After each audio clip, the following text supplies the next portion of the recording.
selamat bersara untuk Ustazah Jazimah. Semoga diberikan kesihatan, dapat mengikut dapat menjalani kehidupan biasa sebagai seorang ibu bapa di rumah. Assalamualaikum Jazimah. Assalamualaikum buat Ustazah Jazimah. Assalamualaikum Ustazah Jazimah, selamat bersara. Di kesempatan ini saya ingin mengucapkan selamat bersara kepada Ustazah Jazimah. Selamat bersara diucapkan kepada Ustazah Jazimah. Saya mewakili panitia bahasa Inggeris mengucapkan selamat bersara buat kakak yang sangat disayangi dan dihormati, iaitu Ustazah Jazimah. Pada Ustazah Jazimah, syabas dan tahniah kerana Ustazah telah berjaya mengharungi dunia pendidikan hingga ke akhir perkhidmatan. Kak Jaz yang tersayang, selamat bersara. Semoga akak sentiasa bahagia bersama keluarga, anak-anak dan suami yang tersayang.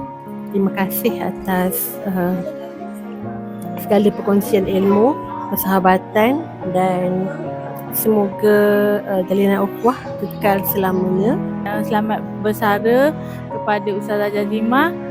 Semoga Ustazah Jazimah panjang umur, murah rezeki dan sentiasa ingat saya. Untuk Ustazah Jazimah, selamat bersara. Semoga diberi keberkatan oleh Allah semasa dalam kehidupan seharian dan sentiasa dirahmati olehnya. Akan doakan semoga sihat selalu dan sepanjang persaraan ni jiwa lebih tenang dan damai. Semoga diberkati sepanjang hidup, panjang umur dan sentiasa sihat. Selamat bersara Ustazah, semoga bahagia selalu. Bye. Jazimah, selamat bersara dan semoga hari-hari yang mendatang semuanya bahagia dan dilimpahi cahaya rahmat Allah. Bye. Semoga bahagia di dunia dan di akhirat. Tuai padi antara masak, esok jangan rindu-rinduan. Intai kami antara nampak, esok jangan rindu-rinduan. Selamat bersara Kak Jaz. Selamat bersara Ustazah Jazimah. Enjoy your holiday. Perjalanan ini mungkin terhenti di sini.